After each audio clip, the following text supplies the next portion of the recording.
कृष्णा राधे राधे। मेरे प्यारे भक्त जनों, आज आप सुनेंगे बुधवार व्रत कथा। पूजा विधि आरती। हिंदू धर्म में बुधवार का दिन भगवान गणेश को समर्पित किया गया है।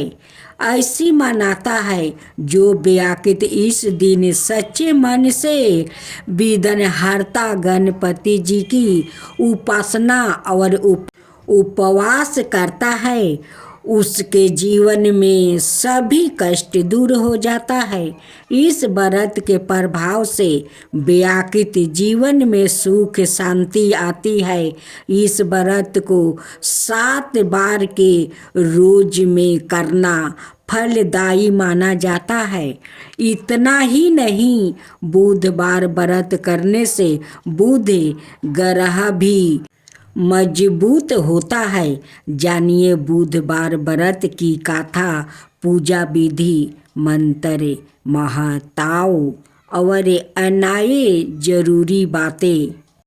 एक समय की बात है, समातापुर नगर में मधुसूदन नाम का एक व्याकृत रहता था।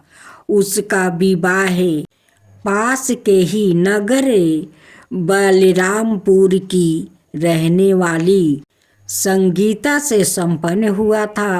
वो दिखने में सुंदर और सुशील थी। एक दिन मधुसूदन अपनी पत्नी को लाने के लिए ससुराल पहुंचा। वो उसी दिन अपनी पत्नी को विदा कराने की जिद पर आरा रहा, लेकिन उस दिन बुधवार था। पत्नी के घर वाले समझाने लगे कि बुधवार के दिन यात्रा करना अशुभ होता है, पर वो नहीं माना। संगीता के घर वालों को उस बुधवार के दिन ही विदा करना पड़ा। इस तरह वो दोनों बैलगाड़ी में बैठकर जाने लगे। कुछ दूरी तय करने के बाद रास्ते में बैलगाड़ी का एक पहिया टूट गया। फिर दोनों गाड़ी से उतर कर पैदल यात्रा करने लगा। इसी बीच संगीता को प्यास लगी। तभी मधुसूदन पानी लेने गया। जब वो पानी लेकर लौटा तो हैरान रह गया। उसने देखा कि उसकी पत्नी के साथ उसका कोई हम शकल बैठा है। पास जाकर उसने हम शकल से पूछा कि कौन हो। इस पर उस आदमी ने कहा कि उसका नाम मधुसूदन है और वो संगीता का पति है। इस पर मधुसूदन भड़क गया और बोला कि यह झूठा है। असली मधुसूदन तो मैं हूँ। मैं संगीता के लिए पानी लेने गया था। इस पर हम शकल ने कहा कि वो तो पानी लाकर संगीता को पिला भी दिया। अब इनमें संगीता के असली पति होने को लेकर झगड़ा होने लगा। तभी उस नगर के राजा का एक सिपाही वहाँ पहुँचा। उसने संगीता से पूछा कि उसके असली पति के बारे में सवाल किया। तब वो खुद दुविधा में थी। इस पर संगीता ने कोई जवाब नहीं दिया। फिर सिपाहियों ने उनको राजा के दरबार में पेश किया। पूरी कहानी सुनने के बाद दोनों को राजा ने जेल में डालने का आदेश दिया। घबराया हुआ मधुसूदन इसके बाद बुधदेव को याद कर उनसे क्षमा मांगने लगा। इसके बाद वहाँ आकाशवाणी हुई कि मधुसूदन, तुमने अरियल बर्ताव से भगवान बुधदेव काफ़ी नाराज है। उन्होंने ही ऐसी दुविधा पैदा की है। तब मधुसूदन ने नरम आवाज में कहा कि हे महाराज, उससे बड़ी गलती हो गई है। वो आज के बाद से कभी भी बुधवार को यात्रा नहीं करेगा और हमेशा बुधवार के दिन व्रत भी रखेगा। क्षमा मांगने पर बुध देव का क्रोध शांत हो गया। भगवान ने फिर मधुसूदन को क्षमा कर दिया। राजा के दरबार में मौजूद उसका हम शकल भी गायब हो गया। बुध देव की कृपा से राजा ने फिर मधुसूदन और संगीता को विदा कर दिया। राजमहल से जैसे ही वो आगे बढ़े तो रास्ते में बैलगाड़ी भी सही सलामत मिल गया। दोनों एक साथ खुशी खुशी अपने नगर लौट आए। इसके बाद से वो हर बुधवार का व्रत रखने लगा। उनका जीवन सरल और सुखमय हो गया। उनके काम काज में भी उन्नति होने लगी। बुधवार के दिन सुबह जल्दी उठकर सबसे पहले अपने घर की सफाई करे, फिर स्नान करके हरे रंग के कपड़े पहने। इसके बाद भगवान गणेश की पूजा करे। भगवान गणेश को धूप दीप कपूर चंदन और फूल अर्पित करे। भगवान गणेश को दूबा घास अवश्य चढ़ाए।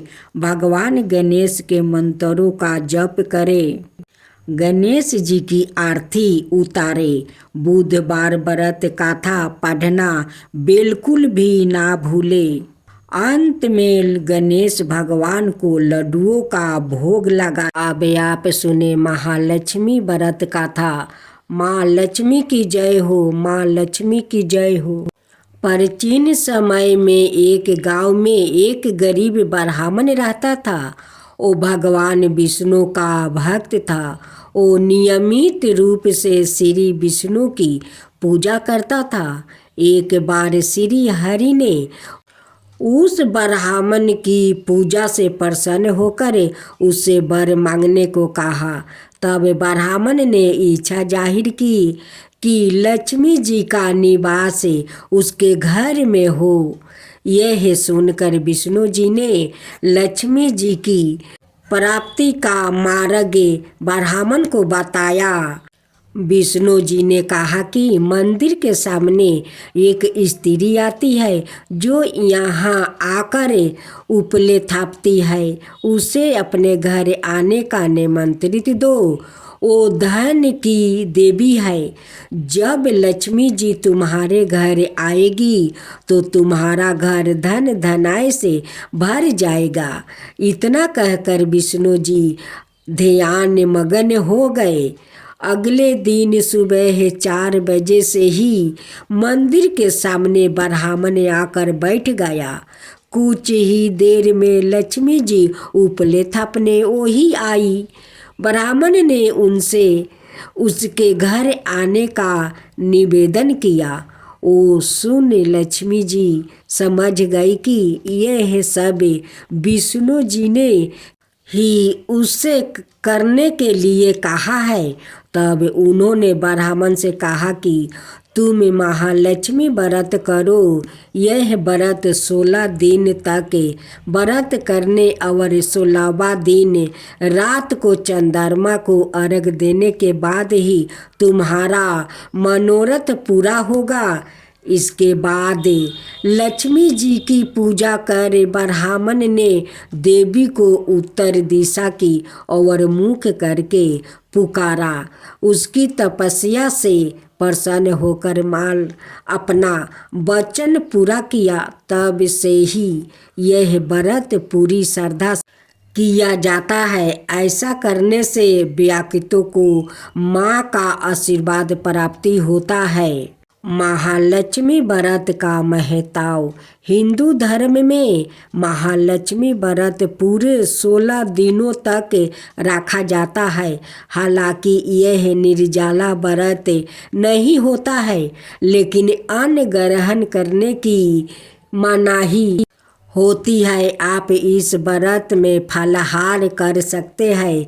16वां दिन व्रत का उद्यापन किया जाता है। यदि आप 16 दिन तक महालक्ष्मी व्रत करने में असमर्थ है तो शुरुआत के 3 यह आखिरी के 3 व्रत रख सकते हैं। इससे लोग की सभी मनोकामनाएं जल्दी ही पूरी होती है और घर में सुख समृद्धि का वास होता है। अब आप सुने चंद्रमा द्वारा सोमनाथ की पूजा। दक्ष अपनी पत्नी असगिन के साथ हिमालय में राज करती थी। उनकी 50 कन्याएं थीं। इनमें से 27 कन्याओं का विवाह उन्होंने चंद्रमा के साथ कर दिया। हे चंद्रमा, तुम इन सबसे बराबर प्रेम करना, सुखी रखना। पहले तो चंद्रमा अपनी सभी पत्नियों से बराबर का प्रेम करते थे, पर बाद में उनका झुकाव रोहिणी की तरफ होने लगा, जो अत्यंत सुंदर थी। इससे दक्ष की अनाय कन्याओं दुखी होने लगी। हमारे स्वामी हमारी उपेक्षा करवा रहे हैं, अब हम क्या करें? चलो हम सब चलकर पिताश्री से शिकायत करते हैं। दक्ष की पुत्रियां अपने पिता के पास अपनी शिकायत लेकर पहुंची। मेरी बच्चियों, तुम चिंता ना करो, मैं इस विषय में अपने दामाद से अवश्य बात करूंगा और तुम्हारे कष्ट का निवारण करूंगा। चंद्रमा, तुम केवल रोहिणी का ही ख्याल रखते हो और अपनी अनाय पत्नियों की उपेक्षा करवाते हो। यह उचित नहीं है। अपने को सुधारो। पर दक्ष द्वारा टोके जाने पर भी चंद्रमा ने अपना रवैया नहीं बदला। दक्ष की कन्या दोबारा रोते रोते अपने पिता के पास गई। तब दक्ष ने क्रोधित होकर चंद्रमा को श्राप दिया। चंद्रमा, तुम अपनी पत्नियों की अवहेलना करके उन्हें कष्ट पहुंचा रहे हो। उनका यौवन व्यर्थ ही बीता जा रहा है। मैं तुम्हें श्राप देता हूँ कि इसी तरह तुम्हारा रूप भी छीन हो जाएगा। दक्ष के श्राप के कारण चंद्रमा का रूप छीन पड़ने लगा। भयभीत होकर चंद्रमा देवताओं के पास सहायता मांगने गया। देवगण कृपाए मुझे इस विपत्ति से बचने का उपाय बतलाइए। हे चंद्र, हम तुम्हारे दुख का निवारण नहीं कर सकते। चलो हम सब पीताम्बर वर्मा के पास चले और उनसे वो सब वर्मा के पास पहुँचे और उन्हें चंद्रमा की समस्या के बारे में बताया। तुमने अपनी पत्नियों के साथ उचित व्यवहार नहीं किया है। तुमने दक्ष की बात को भी अनसुना कर दिया है। तुमने अपने बुजुर्गों का और सत्य का अनादर किया है और इसीलिए दंड के पात्र हो। तुम्हें दंड मिले तो दूसरों को भी शिक्षा मिलेगी। प्रभु, मुझे अपनी भूल का आभास हो गया है। मुझे क्षमा करे और दया करके मेरी रक्षा करे। देवताओं ने भी ब्रह्मा जी से चंद्रमा की सहायता करने के लिए बारंबार विनती की। चंद्रमा समझते वनवासियों को देवता है। यदि वो छीन हो गया तो समस्त पेड़ों पौधों सूख जाएगा और संसार का विनाश हो जाएगा। इसके अलावा चंद्र की किरणों से ही हम देवताओं को सोमरस की प्राप्ति होती है। समग्र दृष्टि की भलाई को ध्यान में रखते हुए आप कृपाए चंद्रमा को इस विपत्ति से बचाए। पृथ्वी पर परिवेश नाम का एक तीर्थ स्थान है। चंद्रमा को वहाँ जाकर भगवान शिव के पंचरक्ष मंत्र का निरंतर जप करना होगा। केवल शिव जी की कृपा से ही उसे इस श्राप से मुक्ति मिल सकती है और कोई उपाय नहीं है। चंद्रमा ने परबेसा पहुंचकर वहाँ एक सरोवर का निर्माण किया जिसका नाम चंद्र तीर्थ पड़ा। उसने वही एक शिवलिंग की स्थापना की और नृत्य उसकी पूजा करने लगा। उससे शिव जी के पंचरक्ष मंत्र का 10 करोड़ बार जप किया। ओम नमः शिवाय, ओम नमः शिवाय, ओम नमः शिवाय। एक दिन करुणा निधान भगवान शिव चंद्रमा के उस श्राप का आधा भाग तुम्हें भोगना ही होगा। महीने के 15 दिनों तक तुम्हारा तेज छीन होगा और शेष 15 दिनों में वो वृद्धि को प्राप्ति होगा। हे चंद्रमा, स्त्री जाति को कष्ट देना एक बहुत बड़ा अपराध है। पुरुषों को चाहिए कि वो सर्वदा उनकी सेवा में संलग्न अपनी पत्नियों से सादा प्रेम पूर्वक व्यवहार करे। अच्छा है कि तुमने अपनी भूल को स्वीकार कर लिया है। बोलो क्या चाहते हो?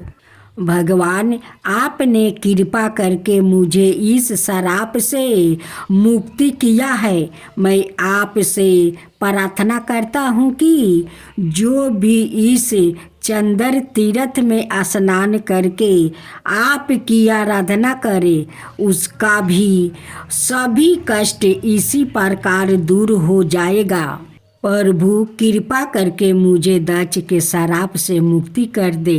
शिव जी तथास्तु कहकर अंतर्ध्यान हो गया। चंद्रमा का एक नाम है सोम, इसलिए परबेसा क्षेत्र में चंद्रमा द्वारा स्थापित शिवलिंग आज सोमनाथ के नाम से प्रसिद्ध है। इसी मान्यता है कि जो भी इस पवित्र तीर्थ में स्नान करके सोमनाथ की आराधना करते हैं उनकी समस्त विपत्तियों का नाश हो जाता है। सोमनाथ द्वादश ज्योतिर्लिंगों में से एक है। आज भी यह दिव्या सोमनाथ मंदिर लाखों श्रद्धालुओं की आस्था का केंद्र बना हुआ है। अब सुने धरती माता की कहानी। धरती माता एक ब्राह्मणी थी। वो बहुत धार्मिक महिला थी। सभी ग्रामवासी उसका बहुत सम्मान करते थे। कोई भी उसकी शरण में आता वो सबकी मदद किया करती थी। मन ही मन भगवान का स्मरण किया करती थी। भगवान की सेवा पूजा और ज़रूरतमंदों की सेवा ही उसका परम धर्म था। एक दिन ब्राह्मणी मकर भगवान के घर गई। वहाँ जाकर बोली, मुझे वैकुंठ का रास्ता बता दो। स्वर्ग से एक दूत आया और बोला, ब्राह्मणी आपको क्या चाहिए? वो बोली, मुझे वैकुंठ का रास्ता बता दो। आगे आगे दूत और पीछे ब्राह्मणी मंदिर तक गई। ब्राह्मणी बहुत धार्मिक महिलाएं थी। उसने बहुत दान पुण्य कर रखा था। उसे विश्वास था कि उसके लिए वैकुंठ का रास्ता अवश्य खुल जाएगा। ब्राह्मणी ने वहाँ जाकर देखा। वहाँ 12 सा मंदिर, सोने का सिंहासन, हीरे मोती से जड़ित छात्री थी। चित्रगुप्त जी अनाये सभा में बैठे साक्षात इंद्र के समान शोभा पा रहे थे और अनाये नीति से अपना राज्य संभाल रहे थे। यमराज जी सबको कर्मों अनुसार दंड दे रहे थे। ब्राह्मणी ने जाकर प्रणाम किया और बोली, मुझे वैकुंठ जाना है। चित्रगुप्त ने लेखा सुनाया और कहा कि ब्राह्मणी, तुमने सब धर्म किया परंतु धरती माता की कहानी नहीं सुनी, इसलिए तुम्हारे सिर पर धरती माता का कर्ज है। वैकुंठ में कैसे जाओगी? ब्राह्मणी बोली, धरती माता की कहानी के क्या नियम है? चित्रगुप्त जी ने बोले, कोई 1 साल का 6 महीने, कोई 7 दिन ही सुने, पर धरती माता की कहानी अवश्य सुने, फिर उसका उद्यापन कर दे। धरती माता की कहानी सुने जाने से अनजाने किए गए पापों कर्मों को धरती माता हर लेती है। स्वर्गलोक में धर्म को ही स्थान प्राप्ति है, यहाँ पाप के लिए कोई जगह नहीं है। धरती माता की कहानी पीपल के पेड़ के नीचे बैठ कर सुननी चाहिए। यह बात सुनकर ब्राह्मणी ने प्रार्थना की कि मुझे 7 दिन वापस पृथ्वी लोक पर जाने दो, मैं कहानी सुनकर वापस आ जाऊंगी। चित्रगुप्त जी ने उसका लेखा जोखा देखकर 7 दिन के लिए पृथ्वी पर भेज दिया। ब्राह्मणी जीवित हो गई। ब्राह्मणी ने अपने परिवार वालों से कहा कि मैं 7 दिन के लिए धरती माता की कहानी सुनने के लिए वापस आई हूँ। इस कथा को सुनाने से 12 पुण्य मिलता है। उसने पीपल के पेड़ के नीचे बैठकर परिवार के साथ 7 दिन तक धरती माता की कथा सुनी। 7 दिन पूरे होने पर वापस यमराज जी का बुलावा आया और ब्राह्मणी को वैकुंठ में श्री हरि के चरणों में स्थान प्राप्ति हुआ। जो कोई भी प्राणी धरती माता की कहानी सुनता है, मृत्यु के समय सभी पाप कर्म धरती माता हर लेती है। वो प्राणी को वैकुंठ में स्थान प्राप्ति होता है। धरती माता की जय हो। धरती माता की सदा ही जय हो। अब आप सुनेंगे तुलसी की कथा। तुलसी से जोड़ी एक कथा बहुत प्रचलित है। श्री मध्य देवी भागवत पुराण में इनके अवतार की दिव्य लीला कथा भी बनाई गई है। एक बार शिव ने अपने तेज को समुद्र में फैला दिया था। उससे एक महातेजस्वी बालक ने जन्म लिया। यह बालक आगे चलकर जलंधर के नाम से पराक्रमी दैत्य राजा बना। इसकी राजधानी का नाम जलंधर नगरी था। दैत्यराज कलनेमी की कन्या बिंदा का विवाह जलंधर से हुआ। जलंधर महाराक्षस था।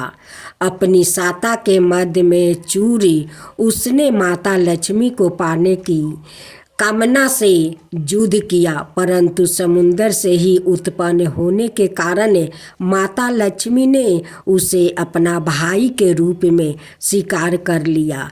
वहाँ से पराजित होकर वो देवी पार्वती को पाने की लालसा से कैलाश पर्वत पर गया।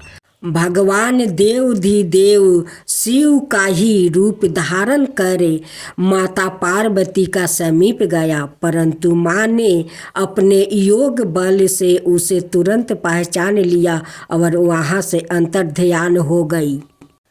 देवी पार्वती ने क्रोध होकर सारा वृत्तांत भगवान विष्णु को सुनाया। जलंधर की पत्नी बिंदा अत्यंत पतिव्रता स्त्री थी।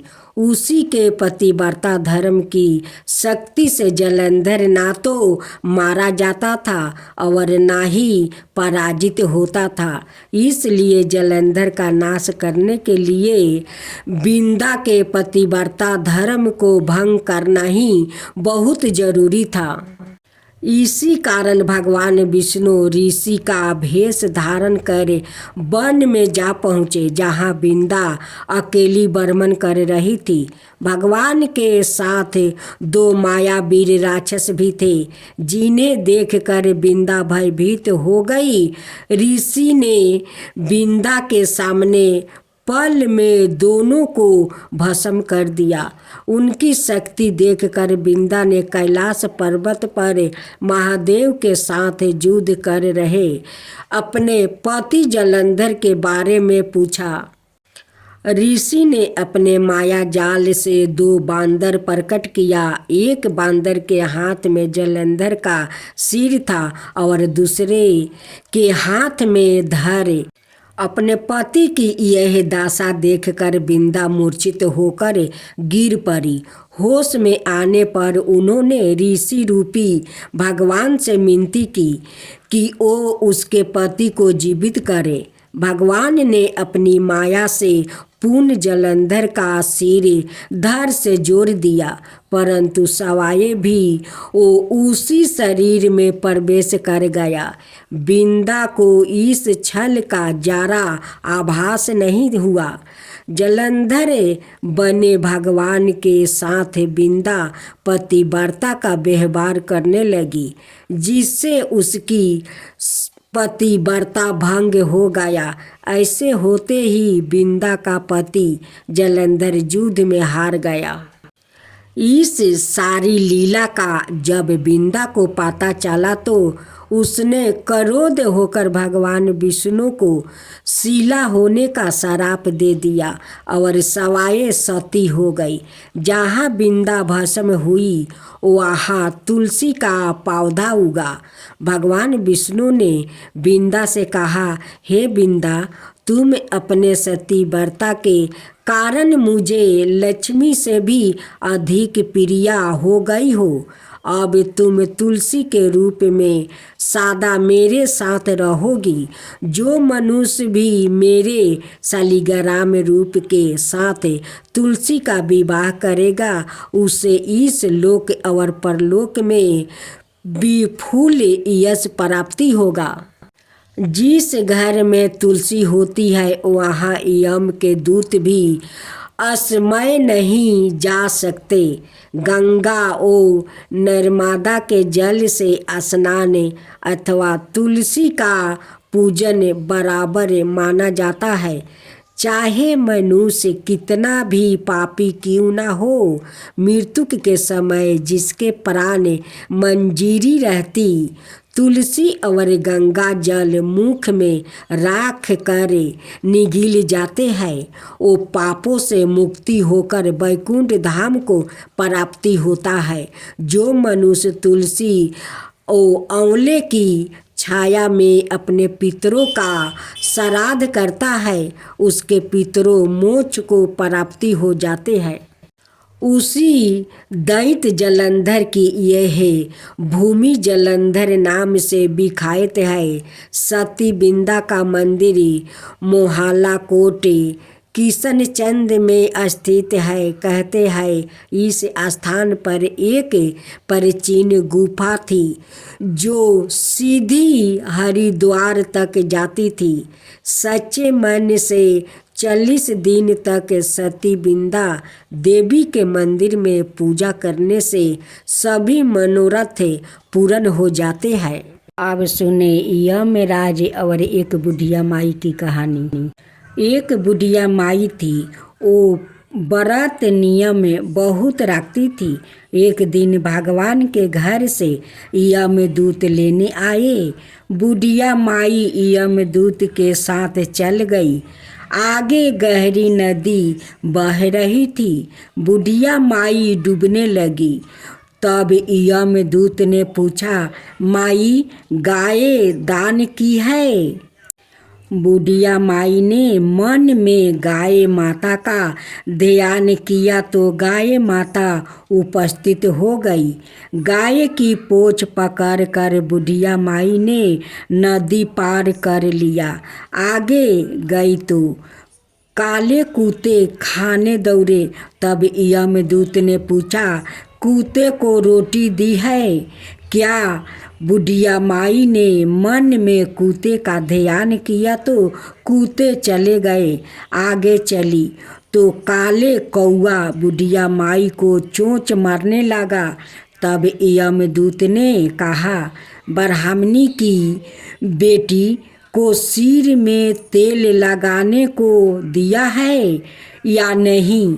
बुढ़िया माई ने ब्राह्मण की बेटी को याद किया तो कौआ ने चोंच मारना छोड़ दिया। आगे गई तो पैरों में कांटा चुभने लगे। यमदूत ने कहा, चप्पल दान किया है? बुढ़िया माई ने याद किया तो चप्पल पैरों में आ गई। आगे चली तो चित्रगुप्त जी ने यमदूतों से पूछा, आप किसको ले आए हो?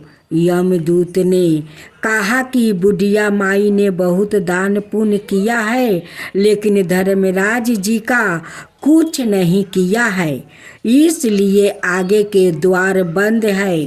तब बुढ़िया माई ने विनती की कि मुझे 7 दिनों के लिए धरती पर जाने दो। मैं इन 7 दिनों में धर्मराज जी की कहानी सुनकर उद्यापन कर आपस आ जाऊंगी। धर्मराज जी ने उसके प्राण लौटा दिया। धरती पर बुढ़िया माई के शरीर में जान वापस आ गई। सभी लोग बुढ़िया माई को जीवित देखकर भूतनी भूतनी चिल्लाकर भागने लगे। भाग खोर हुए बुढ़िया माई अपने घर आई। बेटे बहू से कहा, मैं भूतनी नहीं हूँ, मैं तो धर्मराज के कहे अनुसार वापस आई हूँ। मैं प्रत्येक दिन धर्मराज की कहानी सुनकर उसका उद्यापन करके वापस परलोक चली जाऊंगी। यह सुनकर बेटे बहू ने पूजा की सभी सामग्री ला दिया, लेकिन कहानी के समय हुंकार नहीं भरी।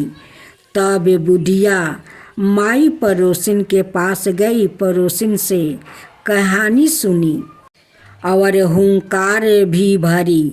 बुढ़िया माई ने 7 दिनों के पश्चात उद्यापन कर दान किया। 7वें दिन यमराज जी ने बुढ़िया माई के लिए स्वर्ग से विमान भेजा। विमान देखकर सभी गांव वालों ने स्वर्ग जाने के लिए कहा। तब बुढ़िया माई ने कहा, मेरी कहानी तो केवल पड़ोसिन ने सुनी है। यह सुनकर सभी गांव वालों ने बुढ़िया माई के पाँव पकड़ लिया और धर्मराज की कहानी सुनने को कहा। बुढ़िया माई से कहानी सुनने के बाद सभी गांववासी विमान में बैठकर स्वर्ग पहुंच गया। सभी गांववासी को देखकर धर्मराज ने कहा, मैंने तो केवल बुढ़िया माई के लिए विमान भेजा था। बुढ़िया माई ने कहा, मेरी कहानी इन सब ने सुनी है, इसलिए मेरा आधा पुण्य उनको दे दो और स्वर्ग में वास भी दे दो।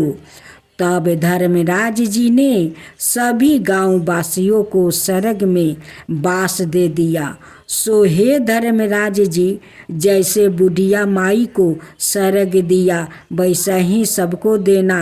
कहानी सुनने वाले को, कहने वाले को, कहते सुनते हुंकार भरने वाले को।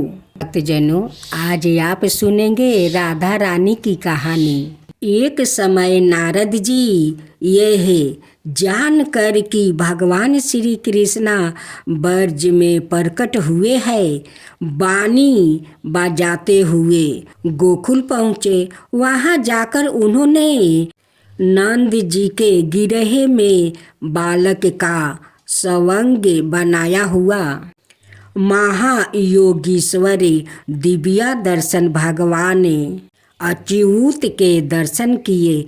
ओ वरण के पलंग पर जिस पर कोमल सेवत वस्तु बिछाए थे सो रहे थे और प्रसन्नता के साथ प्रेम विह्वल हुई गोप बालिकाएं उन्हें निहार रही थी। उनका शरीर सुकुमार था, जैसे वो सवाए भोले थे वैसी ही उनकी चितवन भी बड़ी भोली भाली थी। काली काली घुंघराली अलग भूमि को छू रही थी। वो बीच बीच में थोड़ा सा हंस देते थे, जिसे दो एक दांत झलक पड़ते थे। उन्हें नगन बालक रूप में देखकर नारद जी को बड़ा हर्ष हुआ। उसके बाद महाभागवत नारद जी यह विचारने लगे, भगवान की कांता लक्ष्मी देवी भी अपने पति नारायण के अवतीर्ण होने पर उनके विहार्थ गोपी रूप धारण करके कहीं अवश्य ही अवतारिण हुई होगी, इसमें संदेह नहीं है। और ब्रज वासियों के घरों में उन्हें खोजना चाहिए। ऐसा विचार कर मुनिवर ब्रजवासियों के घरों पर अतिथि रूप में जाकर उनके द्वारे विष्णु वृद्धि से पूजित होने लगे। उन्होंने भी गोपों का नंदन में उत्कृष्ट प्रेम देखकर मन ही मन सबको प्रणाम किया। दत्तेंद्र और नंद के मित्रा महात्मा भानु के घर पर गया। उन्होंने उनकी विधिवत पूजा की। तब महामान नारद जी ने पूछा, साथो तुम अपनी धार्मिकता के कारण विख्यात हो, क्या तुम्हें कोई सुयोग्य पुत्र अथवा सुलक्षण कन्या है जिसे तुम्हारी कीर्ति समस्त लोकों को व्याप्त कर सके। मुनि वर के ऐसा कहने पर भानु ने पहले तो अपने महान तेजस्वी पुत्र को लाकर उसे नारद जी को प्रणाम करवाया। तदंतर अपनी कन्या को दिखाने के लिए नारद जी को घर के अंदर ले गया।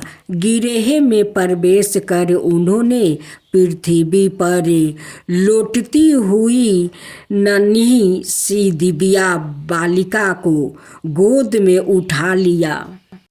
उस समय उनका चित्त स्नेह से विकल हो रहा था।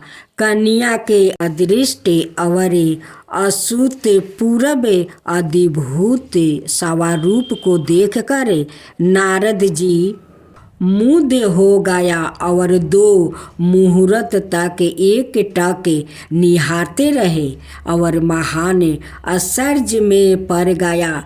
फिर मुनि ने मन में इस प्रकार विचार की, मैंने स्वच्छ कारी होकर समस्त लोकों में भ्रमण किया, पर ऐसी अलौकिक कन्या कहीं भी नहीं देखी जिसके रूप से चराचर जगत मोहित हो जाता है। उस महामाया भगवती गिरिजा कुमारी को भी मैंने देखा है, वो भी इसकी शोभा को नहीं पा सकती। लक्ष्मी, सरस्वती, कांति और विद्या आदि देवियों इसकी छाया को भी स्पर्श नहीं कर सकती। अतः इसके तत्व को जानने की शक्ति मुझ में किसी तरह नहीं है। अनाए जन भी पराये ईस हरि वल्लभा को नहीं जानते। इसके दर्शन मात्रा से गोविंद के चरणों कमलों में मेरे प्रेम की जैसी वृद्धि हुई है, वैसी इसके पहले कभी नहीं हुई थी।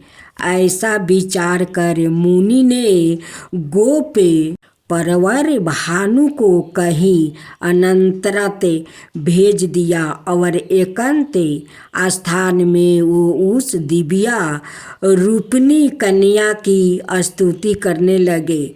स्तुति करने के बाद नेत्रों से आंसू बहाते हुए बड़े ही विनय युक्त स्वर में बोले, हे हरि बल्लभे, तुम्हारे इस पूजनीय दिव्या स्वरूप को देखना चाहता हूँ, जिसे नंद नंदन श्री कृष्णा मुंद हो जाएंगे। महेश्वरी, तुम शरणागत और प्रांत भक्त के लिए दया करके तुम अपना स्वरूप प्रकट कर दो। या निवेदन करके नारद जी ने तदप्रीत चित से उस महान नंद माई परमेश्वरी को नमस्कार किया और भगवान गोविंद की स्तुति करते हुए वो उस देवी की और देखते रहे। जिस समय वो श्री कृष्णा नाम कीर्तन कर रहे थे, उसी समय भानुसुता ने चतुर्दश वर्षी परम लावण्य में अत्यंत मनोहर दिव्या रूप धारण कर लिया। तत्काल ही अनाए प्रजा बालकों ने जो उसी के समना अवस्था की थी तथा दिव्या भूषण और सुंदर हार धारण किए हुए थे, बाल को चारों ओर से आवृत कर लिया।